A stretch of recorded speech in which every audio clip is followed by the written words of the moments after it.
This meeting to order. It is 11:01 a.m. This is the Inmate Disciplinary Oversight Board. We're in the Tennessee Tower, Conference Room F.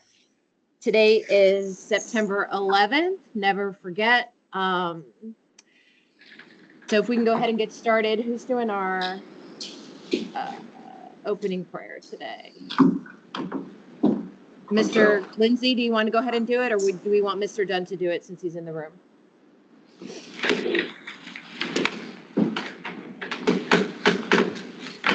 Whichever is best for the board, whatever you guys want to do. Mr. Dunn, you want to go ahead? I'd be honored. Everyone, let's pray. Heavenly Father, we come to you grateful today for all the blessings of life, and we're thankful for each other and the different aspects represented here today. So thank you in advance for guiding us, leading us, directing us. We ask for courage and strength to do what needs to be done. And Lord, on this particular day, Patriots Day, we pause to remember all of the fallen and all of the family members that suffered that day and this day still from the attacks on our country. Would you bless America today? Would you bless our leadership? Would you bless our state, our counties, and would you bless everyone involved in this process? We ask that you be with our fellowship and with our decisions to be made today. In Jesus' name we pray. Amen. Amen. Amen. Mr. Stahl, can you go ahead and take roll call, please? Okay. We'll start with Mr. Dunn. Mike Dunn, present. Mike Sharon, present. Mary Carpos, present. Lee Frank, present. Jerry Bass Binder, present.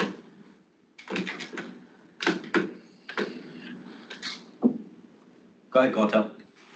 Quantel Lindsay, present. Betsy Wiseman, present. Vanessa Murtaugh, chair, present.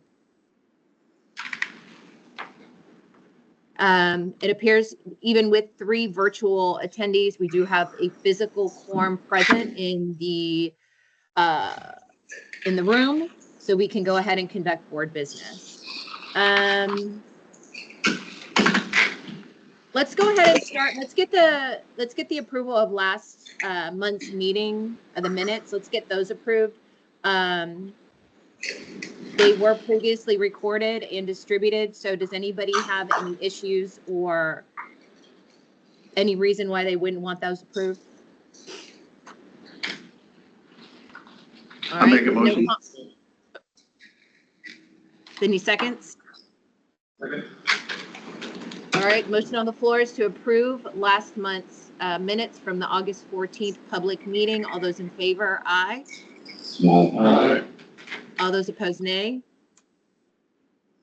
All right, the ayes have it. That motion has passed. Last month's minutes from August 14th, 2024 have been approved. So before I turn the rest of the agenda over to Mr. Stahl, I have something, or the board has something that we need to go ahead and discuss. Just so everybody's aware, yesterday I received a phone call from Richard Muckle at TDOC. He had some things he wanted to talk to me about, and among those things was an email that he had received from Representative, well, he didn't receive it. Ashley Fuqua received it from Representative Halsey yesterday morning. The content of the email that she received was regarding the inmate that's getting out on the 23rd, that we have discussed as a board, that there were maybe some good credit issues that perhaps he shouldn't be getting out. The email that she then sent to Richard and Linda was saying that Michael Stahl apparently is discussing things with Representative Halsey, so perhaps we need to look into this, blah, blah, blah. So as you went down the email thread, you could see where Representative Halsey had received the same email that Richard and Linda had received in regards to looking into this matter from Director Stahl. Representative Halsey then asked Stahl if he could share the email, which Stahl replied, yes, you may. And then he shared it back to TDOC, who was the person it originally went to. I believe Jerry has maybe an extra copy of the email if anybody wants to look at it, print it out. If not, I can forward it to you. The issue that Richard Muckle had was a concern that Representative Halsey had been blind copied on that original email. So we need to go ahead and we need to address that. Could I ask Fine. a question, please? Are you Sure. reading from an email? And if so, can we see that email? Well, that's the email I just said. Jerry's got a copy of it. But I mean, did it come to our mailboxes? No, it didn't come to your mailboxes. Richard Muckle forwarded me the email that they had yesterday afternoon. I can forward you that email. I said I could forward it to you, or Jerry has a hard copy. Well, but yes, I So would like. there's a lot of context here. Yeah, so I would like to see the Sure. thread that you're referencing, because it Yeah, let appears me we're. forward that to you right now. Let me get. Well, let me it get actually my- goes back before the thread. There's a lot of context here that I'd like to frame for the group. I think it would be helpful. Well, and that's, So- yeah, I want to give you that opportunity, Mr. Stahl, for sure. Okay, can I take that opportunity now? Sure, absolutely. Go ahead. Actually, on the agenda, there is a agenda item that says communication with TDOC regarding inmate loss of credit clarification. That's where this all begins. So we were going to discuss that, which helps frame the agenda item that is not on the agenda, but Ms. Murtaugh is talking about now. So that communication with TDOC, and so you can see it in the agenda. It's on the second page. There was an email that one of the board members, there was an incident that one of the board members came across several weeks ago. And the board member alerted me to the matter, and the matter was time sensitive. What the board member had found was that there was an inmate who was coming up on their EXP date very quickly, within a matter of weeks. But according to the disciplinaries that they had seen, that inmate should have more time taken away. So they asked me if it would be a good idea to reach out to corrections to see if they had better information than we were seeing in Thomas. So what we thought the best thing to do in that situation was to send the Tennessee Department of Corrections, including the Chief of Staff, Richard Muckle, the Assistant Prison Assistant Commissioner, and a few others, an email. And that email is the first paragraph that you see in your packet. It's not exactly that email, because that email had personally identifying information, so it's been redacted. But essentially, that paragraph describes what the board member had told me they found. And because it was time sensitive, we thought we will. Mike, Yes. Mike, just because we're all in the room, can you use, who's the board member? Can you use a name, please? Mr. Frank. Okay, thanks. So- Just for the record. So Mr. Frank and Mr. Vastbinder actually together called me. Right. And had brought this to my attention. And they said, we don't want to wait on this for a full board meeting, because that's going to happen in a couple of weeks. And this person actually has an EXP date that falls in between our next scheduled meeting. So what we'd like to do is we'd like to reach out to the Department of Corrections and alert them to this and try to understand if what we're seeing on our end is correct or not. So we also discussed whether or not we wanted to include the appointing authorities in that email to let them know that we had found this, that we were looking at these things, that we were working, and whatever. So that's what the agenda item is that's coming up. And that's how that developed. So we got an email back from Corrections, and that's that second paragraph. That's the response that Corrections sent back, again with identifiable information redacted. So that first paragraph and the response were both forwarded to a number of people, just as an informational type thing. After that incident, we got feedback. We had a meeting with the governor's representatives and chief of staff. They said that they don't need to be included on these types of incidents. But we got feedback from some legislatures, specifically Representative Halsey and Representative Jackson, who did appreciate the email and asked us to continue to send that information to them. So that ended that incident. Then within the past couple of days, I can't remember if it was Monday or yesterday, but within the past couple of days, that same board member, those same two board members, saw another incident that was even more time sensitive. So, and that was not included in the agenda because that hasn't been fully resolved yet. So the reason this one was included in the agenda is because it's been fully resolved. So TDOC got the response back, they made the changes, they told us we were correct, and they extended the XP date for that, that offender. So then this newest offender actually has an EXP date coming up in a couple of weeks. So the same process was taken. So an email was crafted alerting TDOC to this offender. It looks like this person has had disciplinary offenses. Time is supposed to be taken away. According to our calculations, it's not being reflected in the system. Can you please look into it and tell us if what we're seeing is right or wrong? And then that email was sent to a number of people in the Department of Corrections, but the list of extraneous members was reduced down to Representative Halsey and Representative Jackson, because those were the only ones who we heard back asking for that continued feedback. So, so then we got a response from recently, I think yesterday, from the Department of Corrections saying, hey, we looked into this incident. We think that what Thomas is showing is correct.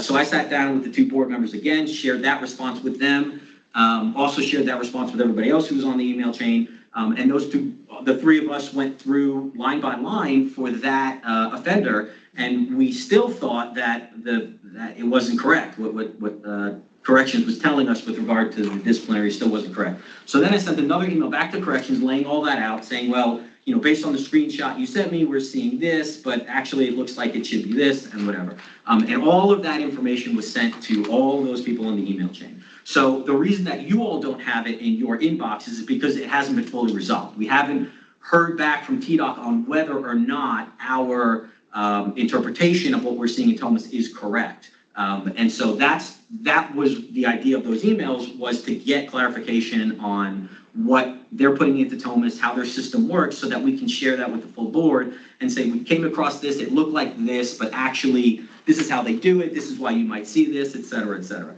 So that email, even though it was shared with everybody at Corrections, Representative Halsey shared it again, I guess, with somebody. And so that's how we got to this point. You know, for my edification, I was trying to accomplish what the board members had asked me to do, and what the stakeholders had asked me to do. You know, for whatever reason, I think Chief of Staff of Corrections is talking to Ms. Murtaugh directly, and that there may be an issue there. So, you know, if we can clarify those types of incidents, time-sensitive issues, how we want to communicate those to who we want to communicate them to and when we want to communicate them to, that would be helpful for me, and that way everybody, you know, feels similarly about those types of incidents. I heard everything that, yeah, I heard everything that you said. No, and I have zero issue with getting with TDOC on time-sensitive things and us being able to address things, and that email traffic going back and forth with them, trying to get things solved. The sticking point that I have, so apparently this is the second time our stakeholders have been notified of TDOC correspondence. As a board, we frequently discuss this exact thing, and there's a split in the board on what we should and should not be sharing with our elected officials. The board hasn't made a decision on whether or not we should be sharing stuff with them or not. So that kind of took me by surprise. The thing that I think really bothered Richard and bothers myself as well, is that Halsey was blind copied. These guys are being blind copied on the thing, and so nobody knew. Richard, they would have never known. And so it wasn't necessarily that you were giving them the information as well. It was that it was hidden, right? And he had no idea. And we're supposed to be working with transparency and trust. And so it wasn't received well. And I think it's very unprofessional to blind copy people on official matters. It doesn't feel good. So If I may, could I ask a it's- question? Could I ask a Sure. question about, in a similar vein? Does it make sense for concerns that the Department of Corrections may have about board endeavors or individual actions taken by board members or the executive director on our part? Does it make sense for that to be phone call instead of in writing? Because I'm not concerned that you're not conveying accurately what's being said. I'm just asking along the same vein, if we wouldn't want people blind copied because they don't know. It seems very similar to me if this is going to be handled by phone calls to particular people. I would just prefer that if the department has a complaint or concern or would like to see something handled differently by the board, that they communicate with us in writing so that we have a clear record of what it is that Mary, they're can asking you for. wait before we go on to the next topic? I didn't, and maybe I missed it because I'm virtual, but I didn't hear the answer. Why was Halsey blind copied? Why was it a blind copy? There were 4 people who were CC'd, and I just didn't include them into the CC line. They had originally been in the blind copy line last time, and I just took a bunch of people out of it. So it was just a repeat from what had happened before. So that's the only reason. My question is, why would anyone be blind copied in the first place on correspondence between board and TDOC? Why was it a blind copy? I don't know. It was a choice that I made. There was, when we first sent that first email out to, in the first incident, there were 4 people on the original, 3 or 4 people on the CC, and then it was blind copied to the governor's office, his chief of staff, the board, director for the governor, Ben Silverman. There was also Lieutenant Governor McNally, his chief of staff. There was also Representative Halsey, Representative Jackson. There was also Representative Sexton and his chief of staff. So there were about 12 people on the email, and I thought it was better to not put those people all in the CC line, to put them in another line and then get feedback on the ones who wanted to continue to be communicated with. Why? I mean, I've said why. my issue, no, I don't understand why they were blind copied rather than just in the CC line. I said there would have been about 15 people in the CC line, and I thought it was cleaner to do them in the blind copy line. That's it. That's the answer. But that's being deceptive. If people don't know that other people are receiving that email and it's official correspondence, and if there's nothing wrong with these representatives or senators or whoever getting the email, why do they need to be blind? The whole idea of being blind is that no one can see them. It's hidden. They don't need to be blind, and I don't think it's deceiving for a couple of reasons. One, we were asking for further information. This was not official board business. If you read the emails, and I would ask you to, because I'm not sure that you have, every email ended with a question. Every email ended with, can we see what you're seeing? Is this information correct? What do we need to know about this? So we were emailing for information. So I didn't consider that to be official board business, which is also why the entire board wasn't included on it, because it was a question about particular incidents, and the plan was to get those answers and then to bring those answers to the entirety of the board to explain, hey, board members are seeing this. We asked this question to get clarification on what's going on, just like if you look at the Calvin Reeder situation. So now that we have clarification on that, we'll bring it to the board to explain what we saw, what the response was, how TDOC does it, et cetera, et cetera. So I didn't consider it to be official board business, but we have had conversations with different people who have said that they do want to be notified about certain things. So it was just a decision. I don't think I owe it to the Department of Corrections. I don't see myself working for the Department of Corrections and explaining to them everything I may say to whoever. So I made the decision that I'm going to include these people in initial correspondence to try and understand who wants to be notified about these particular types of questions and the things that we're doing and who doesn't. Now, the department, everything that was sent to those people was identical to what was sent to the Department of Corrections. There was nothing different. There was nothing else.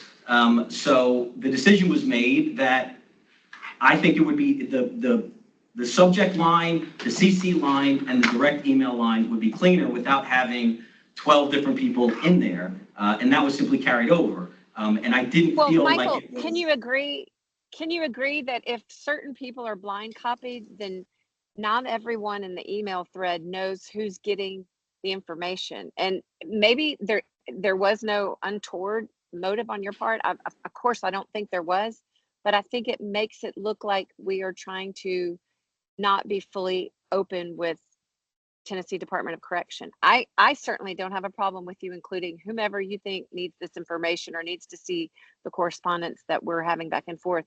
But I don't think it should ever be blind copied to where certain parties aren't aware of who all is getting the information. And that's fine. You represent the board. I mean, you represent the board. So as a member of the board, I have a problem with the blind copy part. I really do. And I hear you. Like I don't have any problem with that. And that's why having this discussion is helpful, so that I know what you all would like to do. But just to be clear, I do represent the board, but I have conversations with lots of people all the time. You know, I don't include everybody else in those conversations. And I certainly don't tell everybody everything that's being discussed or share every email or everything. So not a problem, Betsy, not a problem at all. The blind copy of the second time was probably an oversight. It was just because I had pared down those people and just kept them in the blind copy category instead of moving them up to the CC category. But I just didn't feel like it was deceptive to, and I guess I didn't think about it in those terms. It was just an email that I created, and I thought this is the best way to do this, and shared it with people that it shared the same thing with everybody. And whether correction sees that we're sharing this with whoever, you know, is certainly to their benefit. But I didn't think that it was I didn't think that it was necessary. So, and when I talked to the other board members, I thought everybody was fine with it. So, but that's helpful. We will get rid of the VCC line. Not a problem. But I would like to know also who we want to include on these things. Okay, so the next. Can I ask before we move on, Chair? Yeah, we're not moving on directly to his next subject, but yeah, go ahead. Okay, sorry, just for clarification, was board members, were we aware? Anybody else was aware of the blind copy? No, I was not. What was anyone else? Who knew that he was who in the board knew that he was sending this stuff to also those two representatives or other people outside of TDOC? I didn't know anything about anything, but I do want to say this. We are having a discussion in a public meeting about our executive director and what our expectations are with regard to something he may or may not have done in accordance with how we might have read it. I don't know that the public meeting is the appropriate place for us to convey. I agree, Mary. I agree. With our director. And so I would like to table this conversation. We cannot. No, Executive Director Stahl asked for it to be discussed in the meeting. I tried to have a meeting with him before this meeting privately with Jerry, and he refused to come. So he asked that we discuss this now. Well, that's not entirely accurate, Ms. Murtaugh. I was told you weren't coming. What I asked was, I said, I think the discussion needs to be a full board vote on who gets communicated with. So you're incorrect. Right, but the meeting, I asked Mr. Stahl, I asked for you to attend a meeting with myself and Jerry at 10 a.m. this morning. You said, yes, you would be there. I showed up in the Teams meeting and then got a phone call from Jerry that said you weren't going to come and that you wanted to discuss this here. So that's why we're here, Mary. I tried to do this outside of the meeting, but Mr. Stahl would prefer for it to be done. I don't understand why you were trying to have a meeting with a person who answers to all of us. I just wanted you talking with him. Let's all talk with him. I'm just saying not in the public meeting, but I do respect the fact that The executive director wanted to be sure that we were all aware and included, and this was an opportunity for us to be included. But I really do feel at this point, we've come to the end of discussing this with regard to how the board might want to think about in the future, how we explicitly convey and communicate, and also if an expectation doesn't meet particular or all board members' idea of expectation, how as an employee we stay within the guidelines of DOHR to discuss when expectations may need to be adjusted or conveyed, but within DOHR, it's not for public discussion. So just to piggyback on that, on Dr. Karpos, that was exactly it. It was just not to have a private meeting between two board members on an issue that I thought needed full board discussion. That was my only. But not necessarily in a public meeting. I would agree. So if we could move on. The board members do have a tour this afternoon that is time sensitive. Well, I can appreciate everything that you're saying, Dr. Karpos and Mr. Stahl. If we could let's get a board consensus. Is everybody okay with tabling this? And what do we do in the meantime until we discuss this? No CCing, no BCing, no what?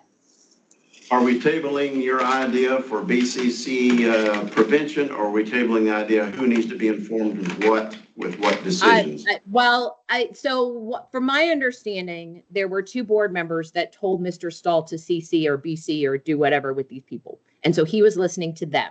And so that was his confusion because he had two board members telling him to do it. Are we tabling the decision to outlaw BCC, or are we tabling the whole discussion on who we need to inform and when?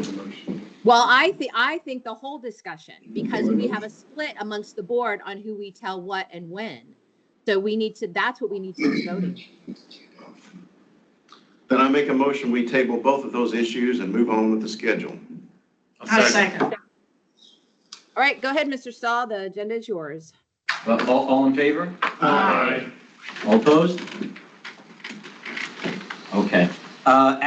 Moving on, as Dr. Karpos noted, today is going to be a shortened meeting because we do have a tour this afternoon with over at the DeBerry facility, which was scheduled by the Department of Corrections, and we're gracious for that. So this will be an expedited and somewhat condensed meeting. But moving on to the next agenda item, overview of the last 30 days. The board has done some really good work, as we were discussing earlier.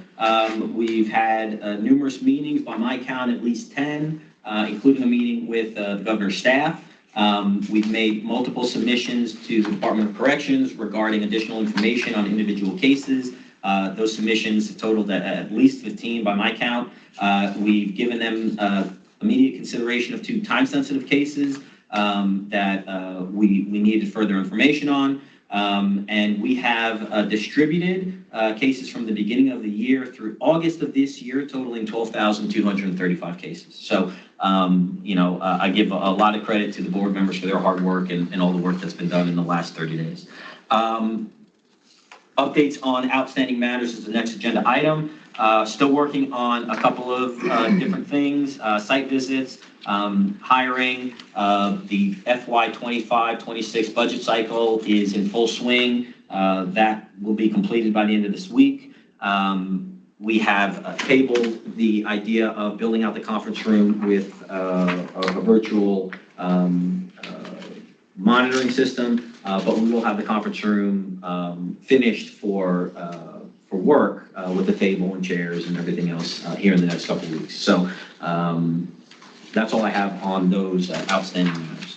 And also, so a few of you received updates on some cases where we requested a CR 1834s on.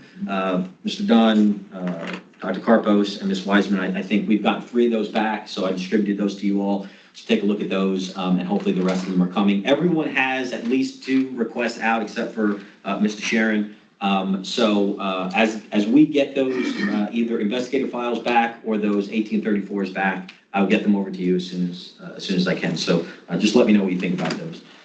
Okay, the next agenda item is the introduction of our newest board member, Mr. Mike Sharon. If I can, just like to introduce him very quickly. Award-winning law enforcement trailblazer, 27 years of experience, local, state, federal government and community relations, expert advisor, civic and corporate leaders, established record of leadership and growth. Some of his highlights are acting as spearheading task force initiatives, including the FBI National Academy training, working with the U.S. Attorney's Office, District Attorney General's Office.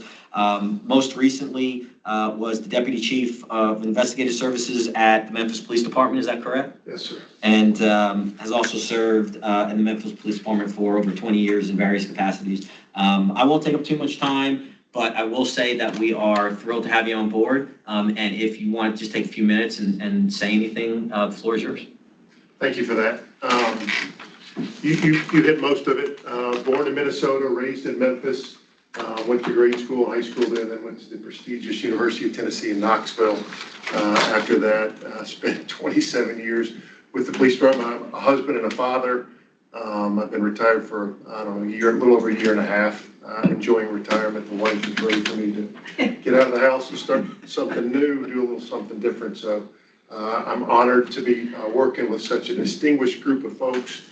Grateful to the speaker for this opportunity and looking forward to trying to make this state a little bit safer.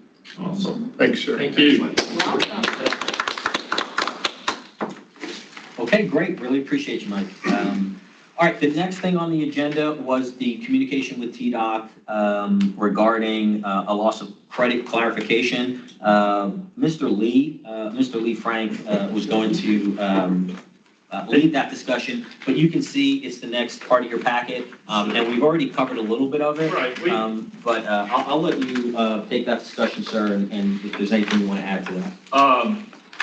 You know, we kind of talked about it. I've mentioned it as we've had some Teams meetings as well. It was, and I think I think this is part of what we're going to do. I think we're going to find these situations. This is my feeling, and I'm not blaming the Department of Corrections, and I think one of the great things that we're finding out right now is that you went from 140 to 150 incidents per month for the whole state to this month, what do we have, 1,800 of A's. So you're talking over 10 times, which is a huge amount. And simply what's happening, and I'm hoping, I think Jerry had a conversation with Mr. Muckles, they're aware of it, that all of a sudden you have all this more time that has to be taken off, whereas it used to be a simple process and a couple of people could do it or one person could do it. Now you've got time being taken. It's like whiteboard, it's on, a lot of these prisons, it's Morgan County or Bledsoe, you see a lot of time being taken. And there's a lag time from when time is taken to where these guys are walking out the door. They're walking out the prisons. And we found this case. I went over it with Jerry. It was time sensitive. And I was like, am I missing something here? And he's like, no, I don't think so. And I think this is where the partnership works. It's not a gotcha or trying to embarrass. It's that we're trying to protect the citizens of Tennessee, that these people need to be serving more time. If they're getting incidents, these aren't, these are usually folks that are having them every month, and you worry about those people being on the street earlier than they need to be on the street. And so that's what I found out. And we found another one, one Michael was talking about, which I do think we need to have that discussion on who's getting it and people that are interested in what we're looking at. I've got no problem with. So anyway, that's what happened there. Does everybody understand how we found this? Well, and that, obviously helping the public understand, let me just make sure I understand Okay. too. So in the course of reviewing a case Mhm. or cases, we've recognized frequently that time is being taken It is. and that time obviously doesn't automatically in the hearing disappear from that offender's record. That there's paperwork that's being Right. sent across the agency Right. and that someone physically has to go in Right. to the records of that offender, apart from the D board, and then actually take that time off. Right. And there's Kind a of lag. like when we take a withdrawal from the bank. Right, there's a right? lag. But at the bank, you see that within the day or 24 hours. Right. What happened here is that some of these cases, and Jerry found one, which was from back in October of 23. 2023? We're talking almost a year long that has not been taken off, and whether that paperwork was lost. I think these are just situations where we are here. This is a very helpful step. I think this is one of the most helpful things we can do for TDFC is to show that. Hopefully if they're watching today, the commissioner and that whether we need to hire more people, we need to have a more streamlined process from where it goes from the D board. They need to hire people. This isn't. No, that's what I'm saying, them. I'm thinking about us working in collaboration. Goes from the D board, it goes to Tommy and Ben, they approve it, and it goes for final approval. And then it goes to somebody that types it in, and how and I'm just pointing out that 6 months, more than a month to me, and maybe I'm the volume that maybe there's not enough folks to handle it. For whatever reason, it's allowing things to slip through the cracks. I think this is something very positive that we're showing to them to correct one of these like these groundbreaking moments here that we're at least keeping people in to serve the time that they've had the time given. We're not trying to punish people. I'm not even talking about adding credits here, like, well, it should have taken 6 months, you only took a month.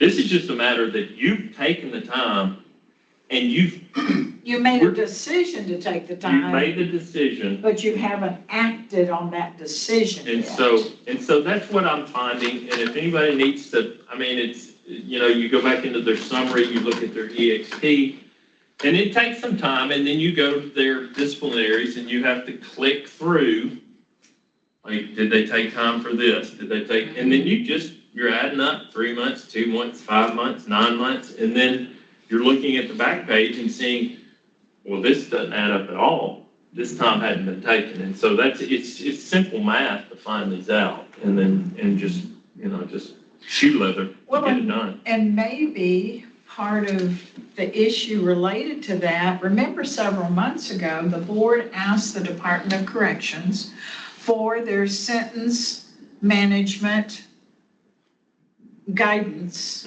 book. What do you call it? Sentence management guidebook or something like that. And the copy that we were given was from March of 2021. And when we inquired about that, the response was that they're working on a more up-to-date version, but we are now late in 2024. And so maybe this folds into the issue that you all have been able to identify with these cases is that if the manual that the Department of Corrections is using isn't even up to date, how would it be that they would be taking time in a swift process? So maybe that in and of itself is part of why they aren't withdrawing the credits as rapidly as one would expect.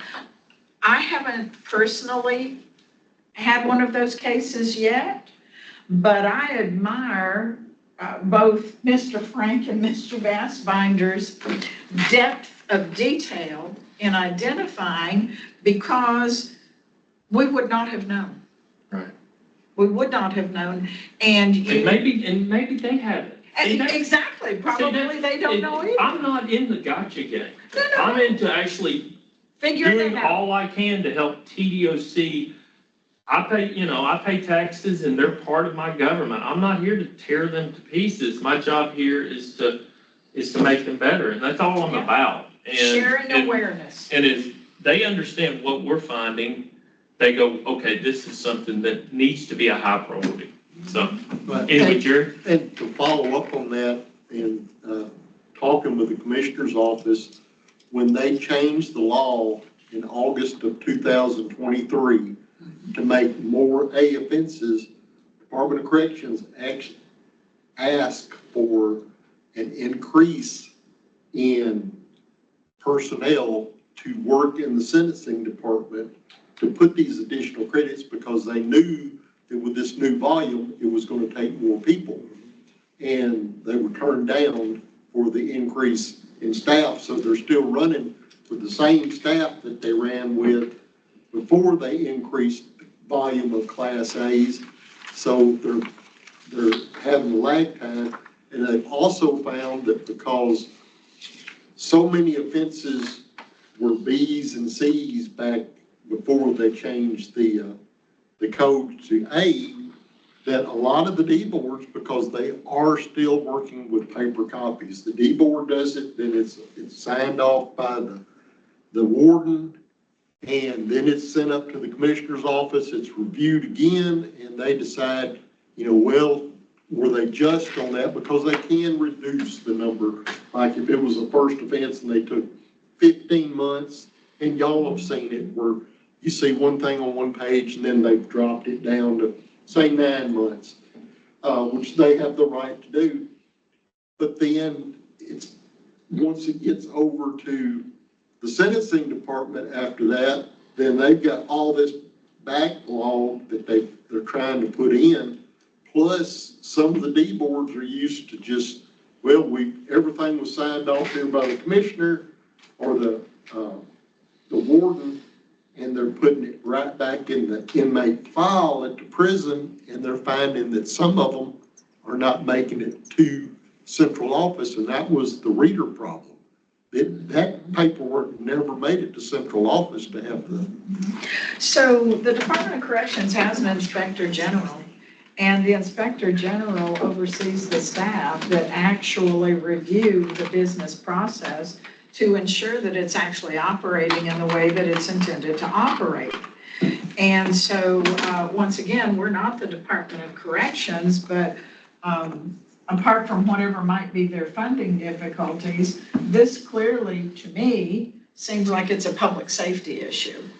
And so if D boards are making a decision that someone should have time withdrawn, as difficult as it may be to figure out how to do that in a timely manner to ensure nobody goes out the door early, I would encourage our partner to figure that out, and to perhaps, if they haven't already, brought their inspector general into the discussion of how to review the existing process and make the necessary recommendations, so that, I don't know as a board what we as outsiders might think would be an appropriate timely process, but perhaps within 30 days, the books should be reconciled, so that it actually shows that if you find that your current process that you've used for however many years is not sufficient to do that,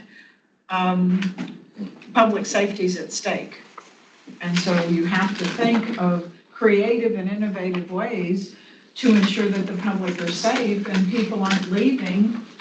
And then a year later, we go, oops, meant to take 6 months and make you stay longer, right? Sure.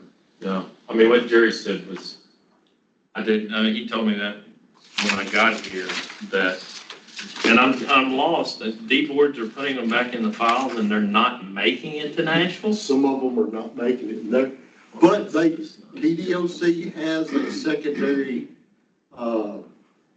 avenue that they're looking at prior to release. It's like even prior to their parole hearing, they put together an inmate packet from the residing prison with all of the casework into that packet. And it either goes to the parole board or it goes to central office to double check their figures before the release. So the whole packet is getting sent before someone goes out the door. It's going up to Nashville to double check. So they would have found what we found before the guys like got his bags packed? Is that what we're hearing? Hopefully they would. Okay. Have they indicated that they've in fact found those errors themselves? Yes. Okay, so they're aware. They're aware, and they're aware of the lag too. But anyway, so that was, which I was. Well, but good for the board members for, really digging in and Right. identifying, Right. Yeah, and I will, and I've got some more that I'm finding, so, hopefully it can be a great, a high priority. So, well, that was it, and, if anyone needs some advice on how that was found, then just give me a yell and we'll walk through, and it's fairly simple, but it's just having to dig a little bit deeper.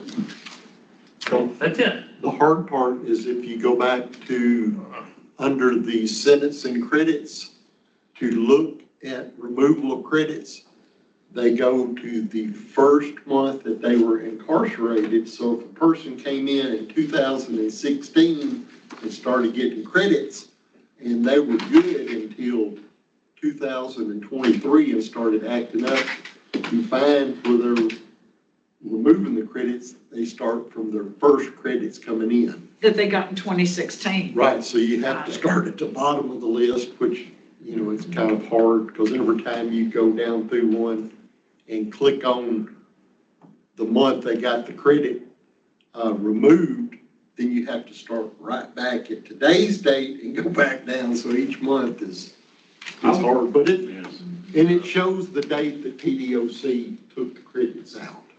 I'll say this in closing on this, and I bet all of you have seen this too if you dig back. If you go back to like some of these 22 cases, TDOC, I give them credit. They have stepped up as far as you could have like an AOW back in the day, and no times it's like there was not, and I think it was even mentioned, a lot of time was never really that high of a priority in the Department of Corrections until August of 2023. There would be things that now you'll see they'll take 6 or 9 months or a year.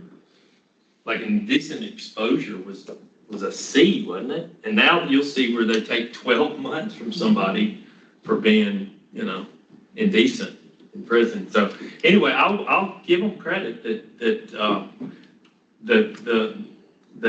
the infractions are being handled much more severely now for people that are proving that they are not going to be paid when they get out of prison.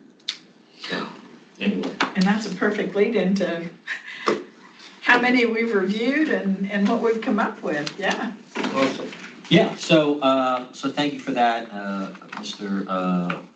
Frank and Mr. Vastbinder, for talking through that. And I think that continues to be a point of emphasis for us. So if there's any questions on, how that came about or, what everyone else is seeing, I think more discussion on that is certainly warranted. But I think that's that has a direct impact on safety, letting them know that. So anyway, I thought that was great. Okay, the next agenda item is the submission and approval into the record of initially reviewed incidents that have been determined to meet procedural compliance and require no further inquiry. So we all know that a spreadsheet has been developed internally that has separate categories. So those categories, and that's this sheet for anybody who's looking for it. Those categories include okay, not okay, dismissed, reduced to B, or death. So the okay category really just means that we have looked at that case, We don't think everything lines up with the proper procedures, and we're not asking for any further clarification or information on that case. So in order to reduce the load, like I mentioned earlier, we've been able to distribute through August of this year 12,235 cases. So in order to track those cases that have been identified as procedurally compliant, we're going to submit into the record certain number of cases every month. I won't list out those cases, but I've reflected those in the spreadsheet. Those that are being admitted into the record for at the September meeting, they're reflected in the spreadsheet. So if we need to go back and see what has been submitted yet and what hasn't, but I didn't include that. But I did go through and I went through what I have been sent so far by individual board members of the cases that they've looked at. In January, there were 88, 128, 158 OKs. Essentially, there were about 374 OKs for January, 215 for February, 348 for March, 545 for April. May was a little more fractured, but came out to 315, 411 for June, and 225 in July. And those numbers need to be updated. I was sent some more late last night, but I just haven't been, I put together this packet prior to that, but they will be reflected in next month's meeting. So for this month, with everybody's approval, I'd like to submit into the record that the board collectively has found 2,433 incidents to be procedurally compliant and requiring no further inquiry. I'll make that motion. I'll second. All in favor? Aye. All opposed? Great.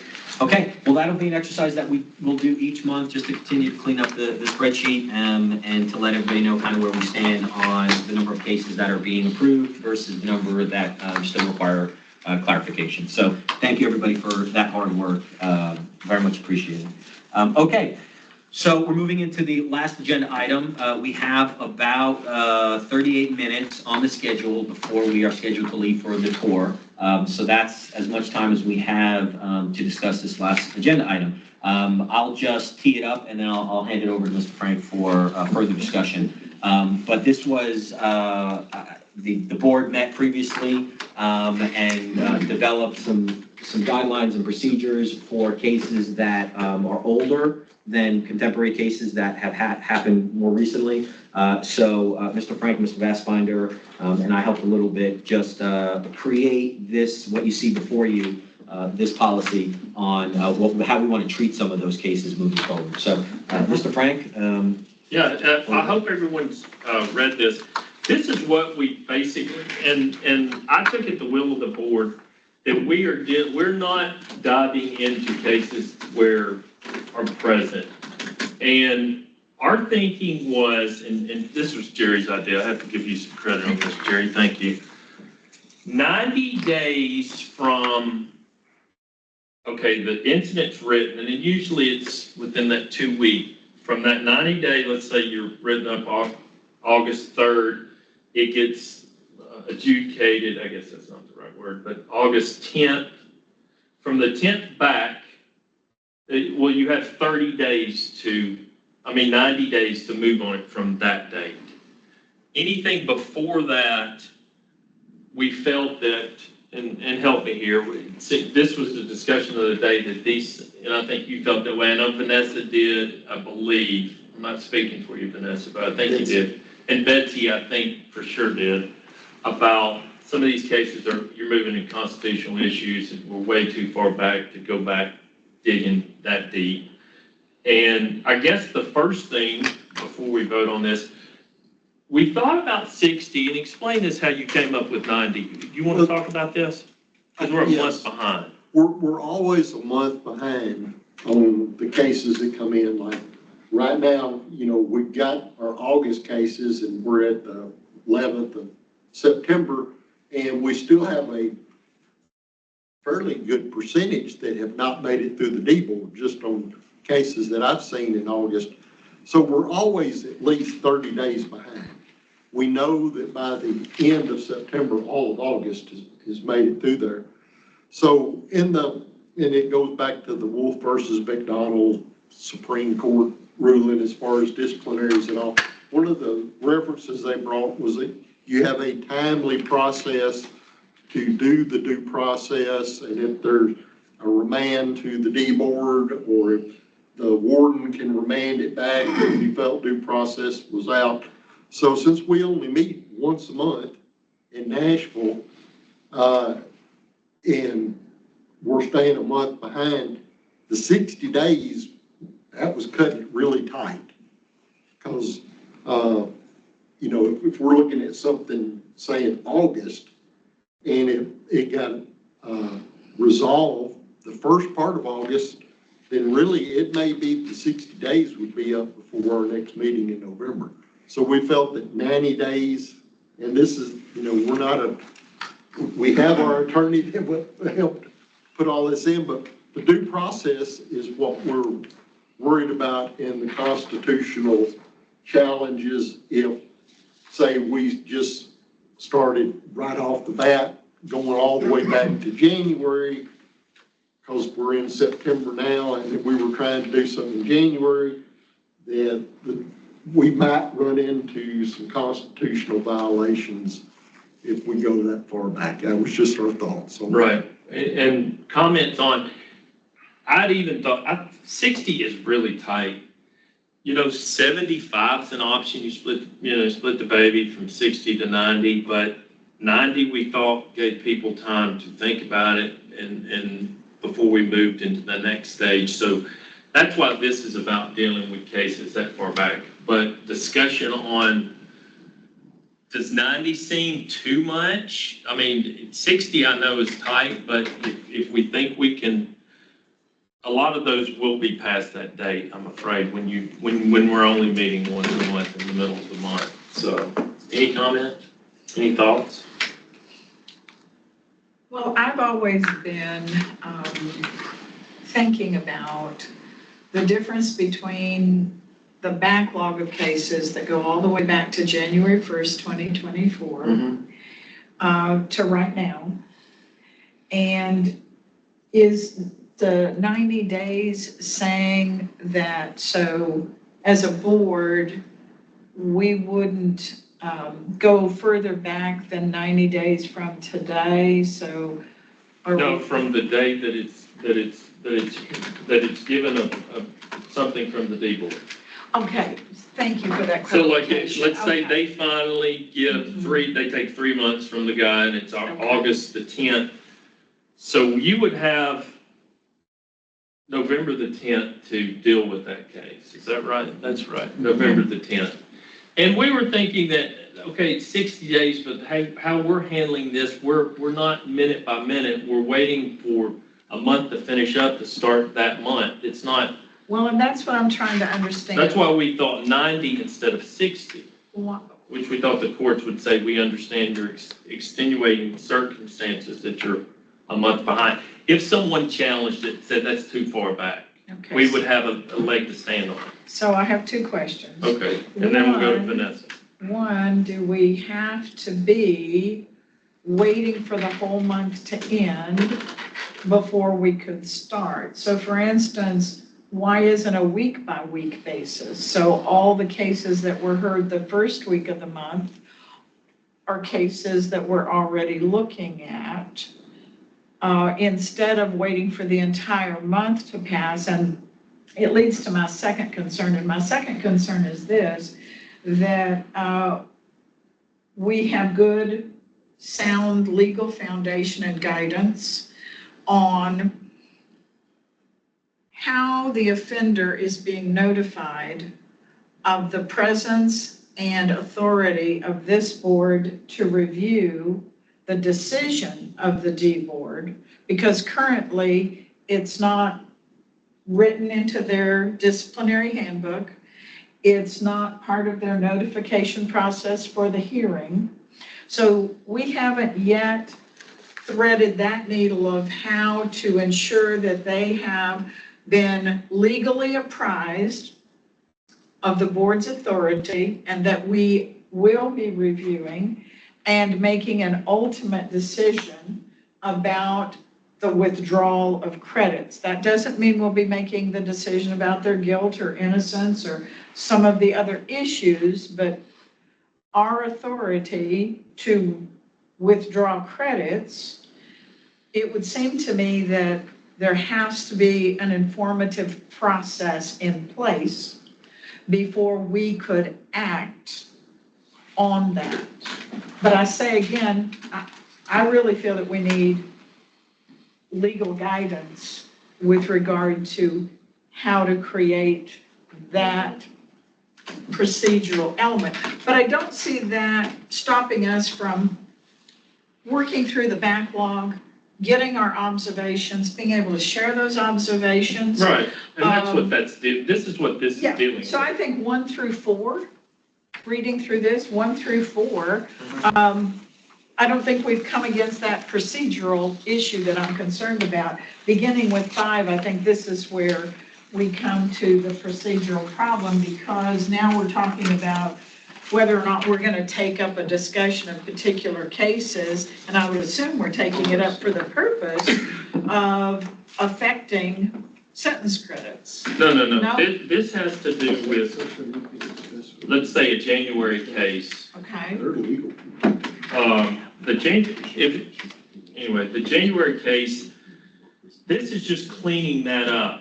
You're not coming to take time here if you continue to read. I think it has to do with, do we send, okay, I saw this case, it was back in January, and you totally missed this one. You took a month and this guy's done this and he stabbed some guy, or whatever, I'm just giving an example. Oh, so you're just talking about That we would send something to the board agency. and probably, I don't know, to Michaels or to whoever, and say, we're letting you know that we saw this case and we think it was troublesome, and we're leaving it with you to speak with your warden or your D board in that particular prison. No action My taken. misunderstanding, and thank you so much for clearing that up. Okay. Yes, no, that was totally my misunderstanding, and I understand what you're saying now is we're just going to take it up as a board and discuss. Do we all see it as a problem that we want to convey? Right, and we're Understood. speaking as one voice. Okay, Vanessa, what you got? I was just gonna say that I think the 90 days is good. I think unless we're challenged otherwise, we just go. Unless and until, right? We could even say 120. Unless and until we're challenged. Sorry? Yeah. I was gonna say unless- 180. Yeah, we could push it. I mean, you really could. You could say 180. And unless and until we're challenged for how far back we're looking, because that case that we love to look at, I still am going to say we're not analogous, because that was a hearing. That's different. You're saying We're you're not going doing back. So we are Well- not, I'm saying we're not confined to the constraints that the court was stressing within that case, where they said you can only go back 2 months or whatever it was, right? That was a different situation, a different process. We are not doing what they were doing in that case. So I would argue that. But unless and until we're challenged, we could do 180 days back. It's whatever we want to do. And then if we're challenged and we lose, then we have to shorten it. Whatever the courts say, we have to shorten it to, right? So that's what happened before. That's why that other case is there. And then secondly, to Mary's point, because she brought this up at the last meeting and I snapped because it's on point. I think that we could ask TDOC to do it themselves. I don't think we need to seek legal guidance on how we should draft it. They've already got forms, so they can rewrite the form, right? They can add subsection F, right, to whatever their form is that you are now under notice that blah, blah, blah, blah, blah, blah, blah, inmate sign, right? They can add this piece to it, or they can create a whole new form. I think that this would be a great topic to bring up with the commissioner, Mr. Bassbinder, and say this is something we are wanting that needs to be done, because the inmate has to be on notice that there is now another layer, and let them do it. I think there might be a way that they'll go, oh yeah, we'll just add it to whatever. Oh yeah, we'll just have our legal team create it, and we don't even have to worry about it. So that's my 2 cents there. I just, we had discussed about, I'm sorry, Mike Sharon wanted to speak. No. I'm saying why limit it to 90? Well, here's what we had discussed. If we do something let's say we go that far back. This was my thinking, Jerry, and from the case. If we are sued immediately for being back in January, taking time, then we're going to be, as a board, I take it that operations will halt until that case is adjudicated, or we just keep chugging. I mean, we were just trying to avoid being taken to court. And I think if you took, I mean, if that would be a case, I think some attorney would probably take up for an inmate if he was not happy about it. And maybe we go the heck with it, but we still think we go that route. And I think that's something that, that we ought to talk, I mean, Okay, now I'm confused, because when I asked a minute ago about if we were talking about doing something that would actually be about withdrawing credits. Right.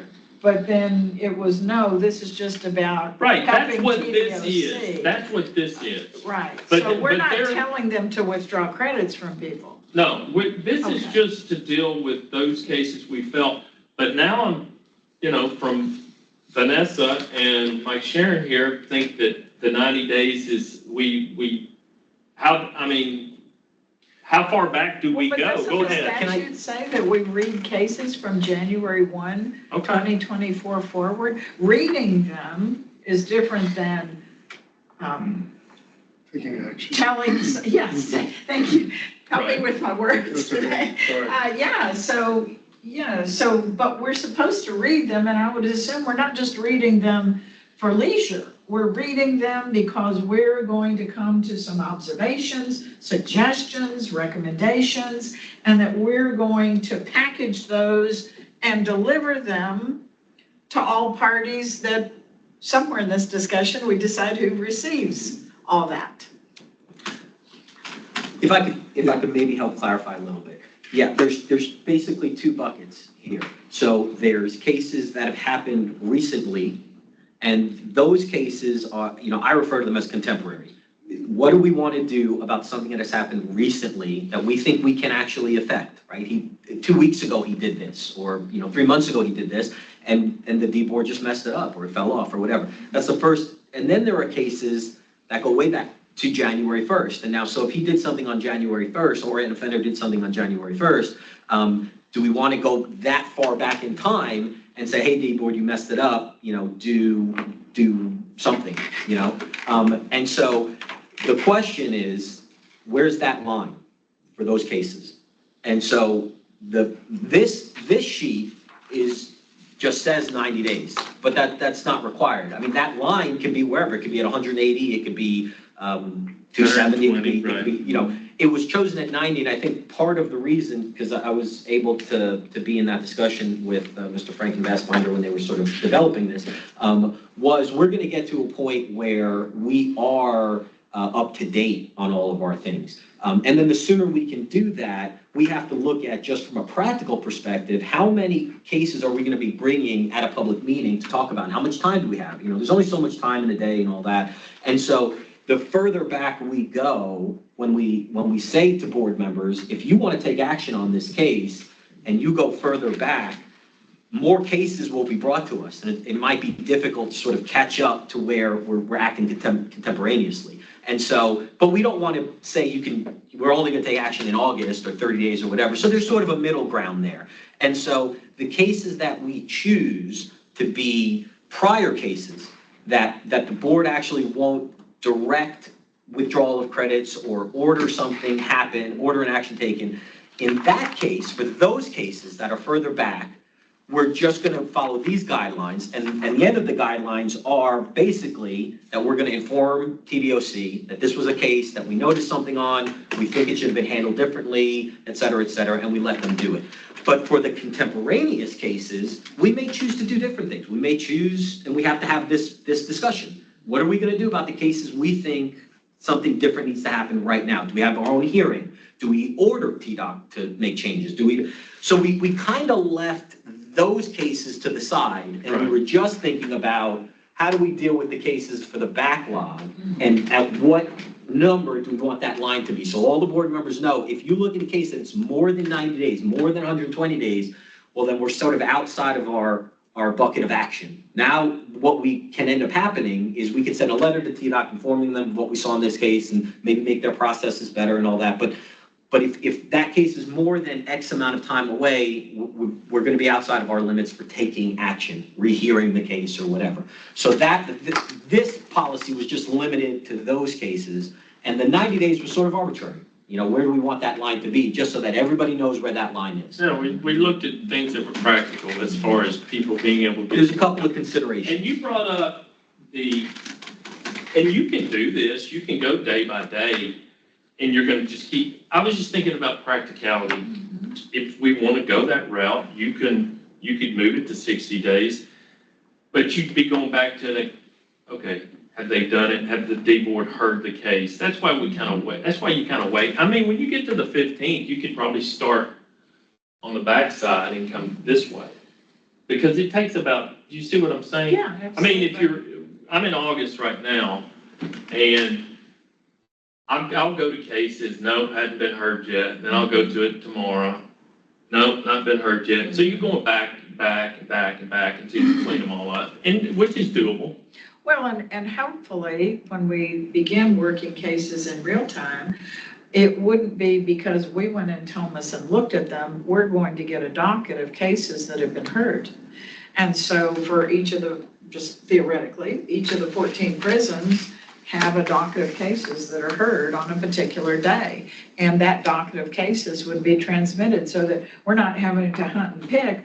We get the download of the docket of cases and go, okay, these are up, these are ready. Right. I can do these now. Oh, okay. You know, something like that maybe. Sure. But, you know, we still have to build that process, but I'm wondering, instead of 90 days, how about something like, if we want to cut off, look, I don't want to trouble them with things that were way back in January.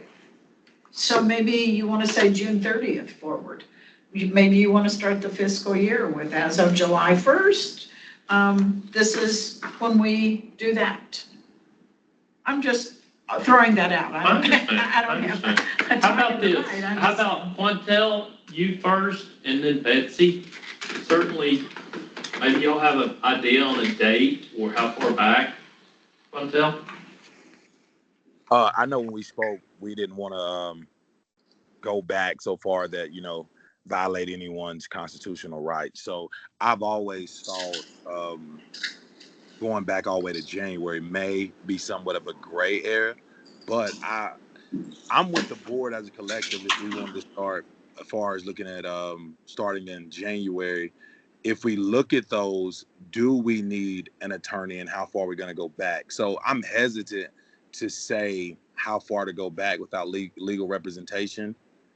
And that's where I stand as far as that. Now, Ms. Murtaugh and Mrs. Wiseman could add to that, but until we land on whether we're going to pull in a 90-day or 120 days, I'm hesitant to say how far we could go back. So yeah, thank you. I was going to say, we're kind of reinventing the wheel here. I don't know if any state in the country does what we do. So there's not a lot of case law or precedent out there for this. How about you, Betsy?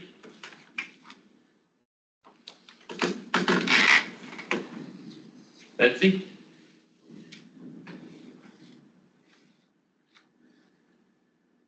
Can you hear me now?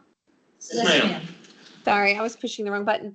I don't know. I'm torn. I don't have strong feelings about it either way, because I can see it a number of ways.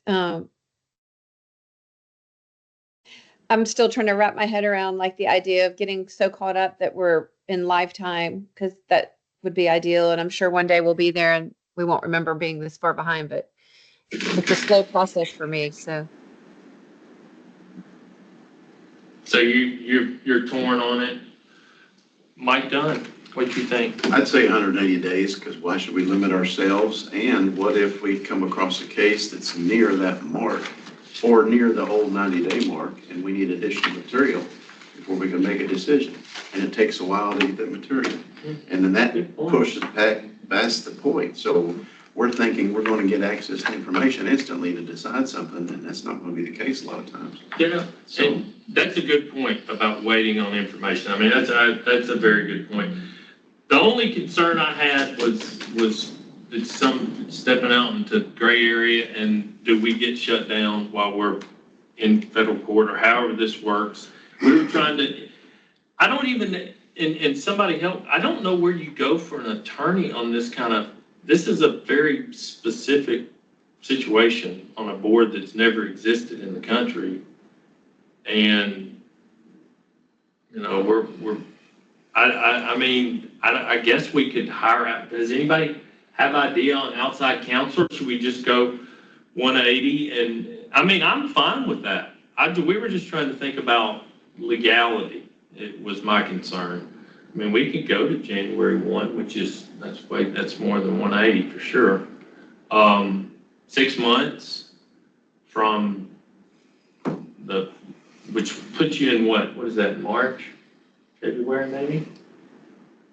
I don't know. I mean, it's the will of the board. We threw out 90 as something that was kind of, gave people time to look at them, but didn't go too far back, put us in a tight spot. So, but I mean, we could go to January 1 if that was the will. I don't think we have any legal challenges to our position as a board, that we've reviewed cases, we've made observations, and we're sharing those observations. No. I'm sorry. I'm moving into the next phase. I'm so sorry. Into the next phase of taking. Yeah, and for me, I do think you have to be much tighter in the time, but I want to defer to legal counsel. I want counsel to help us understand, because this is totally brand new. And I think it is going to take someone who understands constitutionally how to protect due process for incarcerated people. There must be some guidance on how long a process can take. Across what amount of time can a process take, but I certainly wouldn't know. I know we've discussed bringing in 120-day counsel as a possibility, even if we just bring them in to give us counsel on this. I didn't mean to belabor the point. I think we're fine with 90 days. If we want to start there, we can amend that once we see. That is true. An amendment. I don't want to, waste time. I just threw it out there. So, yeah, I mean, I think 90 is okay. I think we can amend it at if we see it's necessary at some point down the road. Okay. Well, I think to your point, given what you just said, I'd like to make a motion that we accept this document and vote on this document. And then from there, have that other bucket discussion that Mike Stahl mentioned about whether or not, before moving to that other bucket, we obtain counsel. I'll second that. Thank you, Mike. All in favor? Aye. Can, Director Stahl, All opposed? All opposed? Can we request the Attorney General's office to possibly look at it and give us their opinion? I know they may say that that's going to be outside of their scope, but could we start there? Yes, we can always request from the Attorney General's office assistance with questions that we have. A couple of caveats to that. Number one, it's just a request. It's always going to be determinant on the person who requests their time, their availability, that kind of thing. So even if we made the request, I don't know when we get an answer back. And then secondly, I know that they would like to have, to fulfill these types of requests, they would like to have a specific question. So we would have to frame our question and give it to them and say, here's what we'd like an opinion on. It's much more difficult to just call them up and say, hey, we're just worried about the constitutionality of where we fall in the process. That's probably not something that's gonna get us a very strong answer one way or the other. So if we do want to go the route where we ask the AG's office for an opinion, I do think we need to sit down first and frame our question as clearly as possible, and then get that over to them and say, can you help us out with this question? Can you give us an answer on this question? Yeah, I think it's a simple, I was sitting here, I think I could almost write it right now. In light of Ferguson and the newity of our board, you know, I think it's something that we could have them where they can go exactly and go here and here and here, Sure. and then give us And I think it's doable. If we say, can we take action within 90 days? Can we take action within 120 days? Whatever. Again, the more specific we can get for them, the more they can dig into those specifics and probably get us an answer much faster than if we just give them an open-ended ask. So yeah, the short answer to your question is yes. The long one is, I do think maybe we do some things before we get there to help ourselves out. So is it possible we could do two things simultaneously? Oh. And I agree with asking the AG very specific question. But I also think we could benefit from having general counsel, and it's in our statute that we can have general counsel, that would begin the creation of the process, what the process looks like from a legal standpoint to withdraw the credits. What types of documents would the board have to construct, and what types of policies and protocols to utilize the document that would then direct the Department of Corrections to withdraw credits based on the board's decision-making? We can certainly do that. The only caveat to that, I would say, is the Department of Corrections has their own legal counsel as well. And so, you know, anything, if we were to hire outside counsel and ask for their opinion on something, you know, we may want to work in tandem with them, because anything we develop will almost certainly be, you know, Yes. I don't want to say necessarily challenged, but it's probably not going to be accepted a la carte from the department. Best to collaborate. So, you know, to that extent, just understanding that it would be more efficient for us, any answer we get to, having already vetted it through them so that we know the process can just begin working, you know, once it's established. So. But have a designee who can have that conversation. Our general counsel having conversation with their general counsel, rather than particular board members or asking you as the executive director to have that conversation. You have a lot on your plate already. There's a reason we have this slot for a general counsel. I do understand that we have to write for an exception in relationship. It's just going to take some time, yeah. With the budget, but sooner rather than later, I just have to believe we're going to need to have at least part-time 120-day general counsel. And I would like to make a motion that the executive director begin the process of writing for that exception, so that when we are prepared to do that, we actually have the ability to do it. Because if we keep postponing it month to month, we're not getting the exception. Whether we take advantage of the exception or not, we need those wheels in motion. That's my motion. I second. All in favor? Aye. Can I get just to make sure the people virtually heard that motion and are in favor? Did everyone hear that motion? Aye. Okay, Ms. Wiseman? Are we going to Yeah, have aye. discussion about it, or are we just going to vote? We can have further discussion on it. I mean, Is if there any everyone further- else is in favor of it, I guess that the point is moot. I said this in our meeting the other day. I feel like we should start with the AG's office before we expend the money to hire somebody, but that's my opinion. Well, Mike, would the AG's office create those forms for us and create the process for us? It's tough to say, probably Yeah, would not. they have bandwidth to do Yeah, that for and us? that's probably the reason why not. Right. Yeah, I mean, having worked over there, their tasks more are, when it comes to independent boards, guidance, And then, we have to consider that there is a conflict of interest because they represent the Department of Corrections as well, even though Corrections has their own counsel for many litigation matters. The Attorney General's office will represent the Corrections as well. So there's a fine line between what they will and won't do considering our relationship to Corrections. So I don't want to say for sure they will or for sure they won't do something. We can always ask, but the more in-depth our asks become, the more likely we are to get a response that there's just not the time available to do that. So that's the best answer I can give you. Well, I understand. When they assigned you and then you became ED, I guess we won't get, like, I always thought at some point they might, if we asked, assign another AG to work with the board, but would that not be the case? No, that is the case, but like when I was assigned, it was a brand new request from the governor's office specifically to have this board have assistance with counsel, and it was an added task to all of my other tasks. And so the person who gets assigned, it isn't as if it becomes their sole obligation. Right. So, Okay.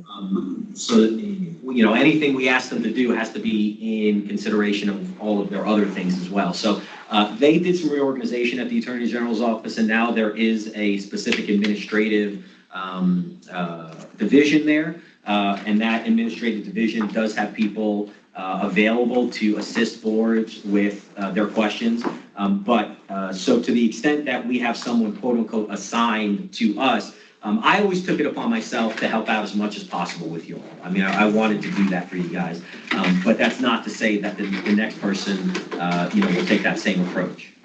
Okay. So this might be too big of a project for them to. That's what I mean. It depends on what we're asking to do. I mean, if it's a specific question and it could be in a memorandum that's, 1 page long, they'll probably do it. But if we continue to ask them for, can you do these forms? Can you represent us here? Can you, there may be some pushback depending on the, how deep we participate. Right.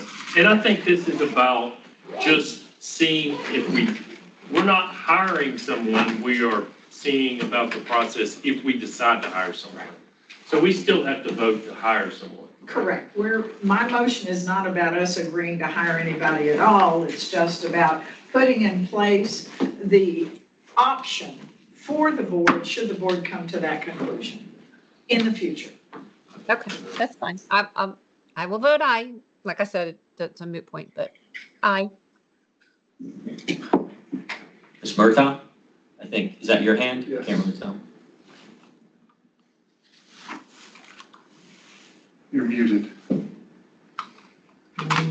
You're muted. Prior to my aye, I was operating under the previous explanation that the AG's office would not have anyone to be able to answer our questions, but now that appears to be a different scenario where the AG's office does have a section where there would be attorneys that are dedicated to answering these types of questions. Well, we might not get a specific AG, correct? Am I saying that correctly? They reorganized to have an administrative division. The administrative division handles administrative litigation. As part of that division purpose, they have offered to support boards that do not have their own counsel with questions. Okay. So it's not like they're going to assign someone to be, on our board and do anything, that we ask them to. It just as part of their general division duties, questions from independent boards. They could answer questions. Yeah, we have one. So, So just to clarify, Mary's motion is just to keep the option open. So why does that need to be a motion? No, my motion is to direct Executive Director Stahl to prepare the documents required by state so that we can avail ourselves of the exemption that's necessary for us to access money in our budget should we in the future determine that we want to hire either a full or part-time general counsel. Right now, we don't have that exception. Okay.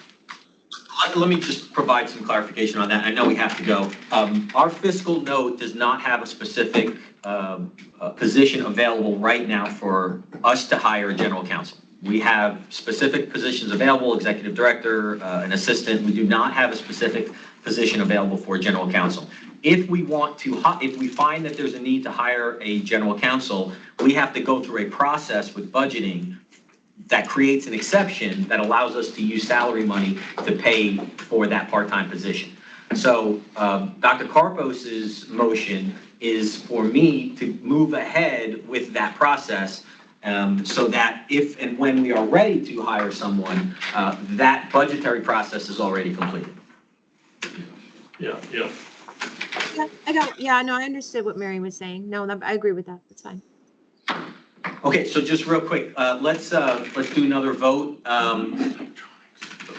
Carpos, can you just restate your motion?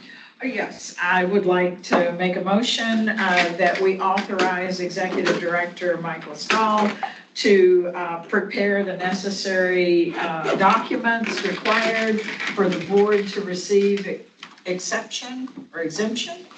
Exemption? Exception. Exception. Which will provide an opportunity, if we so choose in the future, to obtain general counsel. Second? Second. All in favor, please say aye. Aye. All opposed, Aye. please say nay. Okay, hearing all ayes, we'll move on. Just very quickly, before we finish the meeting, Ms. Murtaugh, do you want to acknowledge that we've given an opportunity for public comment, but we'd have no public present? I think you just did. I think that's what you just did. But yeah, officially, the floor is open for public comment. There is no public present. The floor is closed for public comment. Okay, and just closing notes, we are moving our October public meeting to the 16th, which is different from the second Wednesday of that month. So a little bit of a change on the calendar. And that's all I have. Thank you, Mike. Meeting adjourned. Thank you, And with everybody. Yeah, we'll adjourn the meeting. Okay, all right, the meeting is adjourned. Mary, do you need help me packing up all No. this pile of stuff? I have a sick kiddo at home, Oh. and so I wanted to come to make sure we had quorum, but I'm not going to DeBerry. I've been to DeBerry 100 times.